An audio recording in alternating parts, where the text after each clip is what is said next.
안녕하세요. 여러분의 교양학부입니다. 자, 오늘 먼저 위정 가장 마지막 편입니다. 24장을 먼저 해볼게요. 공자께서 말씀하시기를 그 귀신이 아닌데, 자, 여기서 귀신은 제사 지내는 대상을 얘기합니다. 그 귀신이 아니라는 말은 예를 들어서 우리가 다른 사람의 할아버지나 아버지를 제사 지내진 않죠. 그것처럼 자기가 제사 지내야 할 대상이 예법으로 정해져 있었습니다. 예를 들어 천자의 경우는 산천에도 제사를 지낼 수 있고 태양이나 자연물 그 어디에도 제사를 다 지낼 수 있습니다. 하지만 그것은 천자의 권리이고 그 밑에 사대부나 관리들은 자신이 제사를 지낼 수 있는 대상이 정해져 있습니다. 모든 곳에 제사를 지낼 수는 없습니다. 마치 그건 내 할아버지가 아니라 다른 사람의 할아버지를 제사 지내는 것처럼 조금 이상하기도 하고, 또한 더 붙여서 천자가 제사 지내야 할 대상, 그러니까 천자가 그 천자의 권리를 받는 거대한 자연물, 거대한 하늘, 거대한 대상에게 천자가 아닌 그 다른 사람이 제사를 지낸다고 하는 것은 어떻게 보면은 천자의 권리를 뺏은 월권행위가 되겠죠. 그렇기 때문에 이런 얘기가 나온 겁니다. 그 사람이 제사 지내야 할 대상이 아닌데, 여기서 말이을 이자는 뭐뭐 한데라고 써주시면 가장 적합하겠습니다. 그 귀신이 아닌데 그에게 제사 지낸다면, 여기서 그라는 건 여기 제사 지내는 대상이 되겠죠. 그에게 제사 지낸다면 그것은 아첨하는 것이다. 그러니까 이 아첨이 어떤 의미를 지니는지 아시겠죠? 내가 제사 지낼 수 없는 더 높은 사람에게, 더 높은 대상에게 제사를 지냄으로써 날 잘 봐달라고 하는 아첨이다 라고 얘기하고 있습니다. 그래서 의로움을 목적어고요. 보고도 동사이자 서술어죠. 의로움을 보고도 할 위가 여기서는 행동하다라고 해석하겠습니다. 행동하지 않는 것은 용맹이 없는 것이다. 서술어입니다. 그러니까 누군가가 자기가 제사를 지내야 할 대상이 아닌데 제사를 지내는 걸 봤습니다. 그 제사를 지낸 사람은 아첨하는 게 되고요. 그걸 보고도 아무런 행동을 하지 않은 사람은 용맹함이 없는 사람이 되겠죠. 자, 요거에 대한 내용은 뒤에서 우리 다음 편에서 조금 더 잘 볼 수 있거든요. 그때 같이 한번 해석을 하도록 하겠습니다. 자, 다시 보면 공자께서 말씀하시기를 그 귀신이 아닌데 그럼에도 불구하고 그 귀신에게 그에게 제사를 지내는 것은 아첨하는 것이다. 그 옳은 것을 보고도 행동하지 않는 것은 용맹함이 없는 것이다 라고 하고 있습니다. 자, 저희가 학위, 위정을 다 떼고 벌써 8일편, 세 번째 편인 8일편에 들어왔습니다. 8일편도 마찬가지로 요 앞에 내용 떼고 첫 번째 나오는 두 글자를 가지고 편명을 지은 것입니다. 사실 8일은 그렇게 큰 의미를 가진 것은 아닙니다. 어쨌든 앞장과 비슷한 내용이기 때문에 바로 1장 들어가 보겠습니다.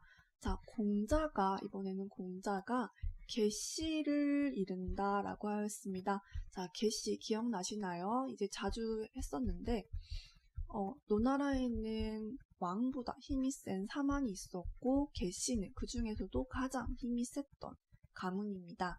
그래서 공자가 계시를 향해 이르기를, 이때 계시는요 계평자를 의미합니다. 공자가 비교적 젊은 시절에 계시의 수장이었던 사람입니다. 공자가 계시를 이르기를, 자, 여기 8일무라는 것이 나오는데요. 우리가 예법이라는 것에 의외로 음악과 춤이 들어있습니다. 마치 힙합이나 아니면 요즘 나오는 그런 댄스들 생각하실 수도 있는데, 이 음악과 춤은 굉장히 예법에서 빠질 수 없는 중요한 요소였습니다. 그래서 옛날에 예악이라는 단어가 있었죠. 예절과 그 음악이 함께 놓여지는 글자입니다. 예악을 굉장히 중시했습니다. 마찬가지로 8일모라고 하는 것도 이 예악 중에 하나입니다. 8일모는 8줄을 이루어서 추는 춤인데요. 한 줄에는 8명이 있습니다. 그러면 8명이 한 줄이 돼서 총 또 8줄이니까 64명으로 이루어진 춤이 되겠네요. 64명이라면 사실 굉장히 어마어마한 숫자죠. 64명의 무희들을 모으기는 굉장히 쉽지 않을 겁니다. 그렇기 때문에 사실 8일모라고 하는 것은 천자들만이 가질 수 있는 춤이었습니다. 그 밑에 사대부들은 6줄, 4줄, 그리고 일반 관리들은 2줄을 이루는 춤을 추어야만 했습니다. 이것도 정해져 있었습니다. 그런데 개씨는 천자도 아니고 왕도 아님에도 불구하고 64명으로 이루어진 천자가 누리는 춤을 추게 한 겁니다. 자, 그래서 8일을 추게 했습니다. 8일무를 추게 했습니다. 자신의 뜰 앞에서, 자신의 뜰에서 춤을 추게 했습니다. 자, 공자께서 더 얘기하시기를 주어져 이것이 옳을까 할 수 있다면 캔으로 되고요.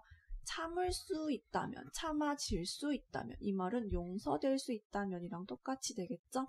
이것이 참아질 수 있다면 누가 참아질 수가 없겠는가?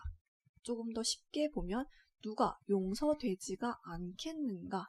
그러니까 8일무는 절대 용서될 수가 없는 행위다 라는 뜻이 되겠죠. 그러니까 개씨는 천자를 희롱하고 또 천자의 권리를 침해하고 있다 라고 얘기하고 있습니다. 다시 한번 보겠습니다. 자, 8일 첫 번째 장입니다.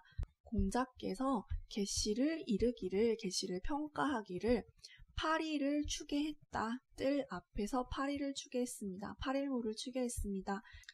이것이 참아질 수 있다면 대체 누가 참아질 수 없겠는가? 8일무는 용서할 수 없는 것이다 라고 얘기하고 있습니다. 자, 2장입니다. 비슷한 내용이 흘러가기 때문에 별로 어렵지 않을 거라 생각이 됩니다. 자, 이번에는 삼가라는 내용이 나오는데 삼환과 똑같습니다. 새 가문을 얘기하겠죠. 새 가문의 사람들이, 자, 여기서도 옹이라는 노래가 나옵니다. 아까도 예약했었죠. 그 중에 이번에는 음악입니다. 옹이라는 음악 역시 천자를 위한 노래입니다. 그런데 삼가 사람들이 치울 철자, 이제 철상하다라는 말이 있죠. 상을 치우고 제사상을 치울 때 옹으로서 했다는 겁니다. 이것은 천자만 할 수 있는 건데 삼가의 사람들이 철상을 하는데, 제사상을 치우는데 옹이라는 음악으로서 한 겁니다. 그러니까 공자께서 말씀하시기를, 자, 여기는 옹의 가사입니다. 사실 노래 가사는 시처럼 조금 어렵죠. 이것도 마찬가지입니다. 똑같은 한문이지만 조금 어렵습니다. 완벽하게 해석하려고 하시기보단 그 뉘앙스를 한번 잡아가도록 할게요. 자, 여기서 벽공이라고 하는 것은 제후를 얘기합니다. 제후. 자, 그리고 상자는 서로서로라는 걸 의미하죠. 그래서 돕는다라는 의미로 쓰였습니다. 다음 별이 유자는 혹시 유세차라는 말 들어오셨나요? 안 들어보셨다면 괜찮습니다. 이 유자가 조금 의미가 없는, 그러니까 그냥 내가 말을 하겠다, 발어사 정도로 의미할 수 있는데 사실 이때 유가 별이 유자입니다. 별이라고 한다는 게 우리 고무줄 바지 같은 거를 보시면 여기 꽉 졸라매는 고무줄이 있죠. 이 고무줄처럼 그물도 꽉 졸라맬 수 있는 아주 핵심되는 줄이 있습니다. 그 물고기를 잡는 그물이 이렇게 있으면 여기 딱 졸라맬 수 있는 그 핵심되는 줄이 있겠죠. 이 줄을 잘 풀고 잘 당기고 하면서 그물을 잘 활용할 수가 있을 텐데 이걸 별이라고 합니다. 그러니까 가장 핵심되는 줄이 되겠죠. 자, 이게 사실 별이라는 뜻인데 이 유자 자체가 여기저기 다양한 뜻으로 굉장히 많이 쓰입니다. 그래서 여기서는 이렇게 그냥 해석하도록 하겠습니다. 제후들이, 그러니까 벽공이 제후들이 돕습니다. 제사를 돕습니다. 이 별이 유자가 해석이 조금 어렵습니다. 자, 계속해서 노래 가사입니다. 앞에 네 글자와 여기까지. 옹의 가사인데요.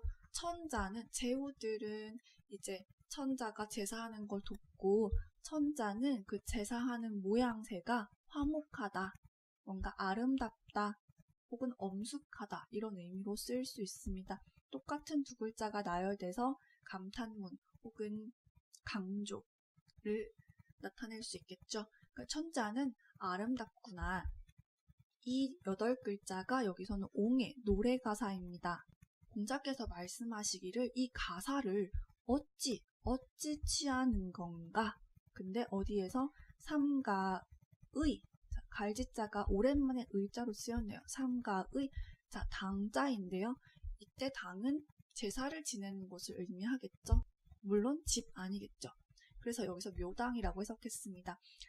삼가의, 삼환의 묘당에서, 어조사 어자 뭐뭐에서 라고 잘 해석이 됩니다. 혹은 뭐뭐에. 그래서 삼가의 묘당에서 취하는가 라는 뜻이 되겠죠. 다시 한번 보도록 하겠습니다.